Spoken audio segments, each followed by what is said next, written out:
आज नारीवाद के कुछ जटिल तो कुछ विकृत हो चुके पहलुओं को उजागर करते हैं।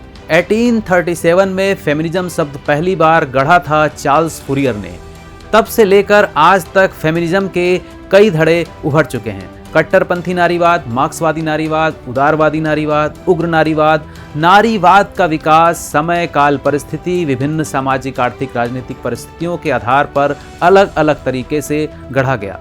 पर आज जो नारीवाद है, जो रूप हम नारीवाद का आज देख रहे हैं, उसका असल मतलब तो यह हो गया है कि पत्नी अपने पति को ठोकरों पर रखे।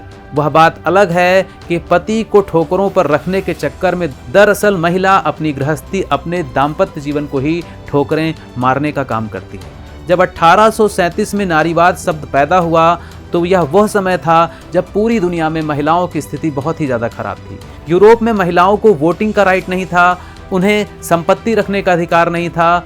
यहाँ तक कि युद्ध में बड़ी संख्या में पुरुष मारे जाते थे तो महिलाओं को घर से बाहर काम करने के लिए निकलना पड़ता था, अपने परिवार को पालने के लिए, और उनका शोषण होता था। भारत में भी स्थितियाँ कुछ ऐसी ही थी।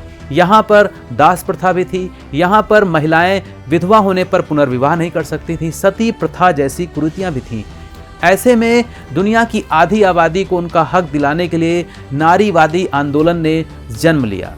आज नारीवाद के कुछ रूपों की आलोचना की जा रही है क्योंकि कुछ लोग इसे पुरुषों के खिलाफ एक आंदोलन के रूप में देखने लगे हैं। सिमोन द ब्यूवार के बाद आज नारीवादियों में ग्लोरिया स्टाइनम एक प्रमुख अमेरिकी नारीवादी लेखिका, इनका सबसे बड़ा नाम है नारीवादी आंदोलन में।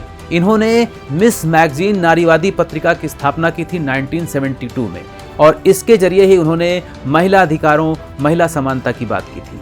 लेकिन उन्होंने कभी भी नहीं कहा कि नारीवाद के चक्कर में कोई महिला अपनी गृहस्थी में अपने ही हाथों से आग लगा ले। खुद ग्लोरिया स्टाइनम जब कभी किसी पुरुष के साथ अनकंफर्टेबल स्थिति में होती थी, या उन्हें लगता था उन्हें सम्मान कम मिल रहा है, या कभी उन्हें लगता था कोई खुद को उन पर थोपने की कोशिश कर रहा है, उन्हें मैनिपुलेट कर रहा है, या वह जगह ग्रेसफुल नहीं है, तो वो लड़ती नहीं थी, झगड़ती नहीं थी, शोर नहीं मचाती थी, मर्द को सबक सिखाने का नहीं सोचती थी, बल्कि चुपचाप पूरी गरिमा से उस जगह से दूर चली जाती थी।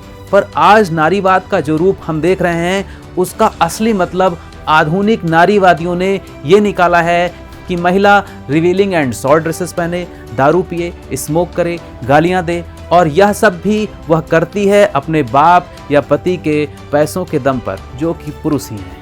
ये नारीवादी महिलाएं खुद अपनी सहेली, अपनी बहन और अपनी बेटियों से भी यही उम्मीद लगाती, हाँ, लेकिन वह कभी नहीं चाहती कि उनकी भाभी या उनकी माँ नारीवाद के इस आधुनिक विकृत रूप को घर में लाए।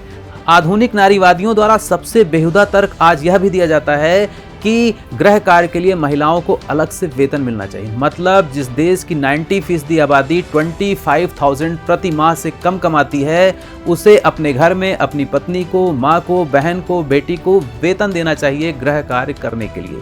ये डिप्रेस्ड और फ्रस्ट्रेटेड नारीवादी यह क्यों नहीं बताते कि सुबह से शाम तक जब पुरुष काम करता है और वह जो कमाता है, तो वह आखिर खर्च किस पर करता है? अपने परिवार पर। वही परिवार जिसमें उसकी माँ भी है, उसकी बहन भी है, बेटी भी है और बीबी भी है।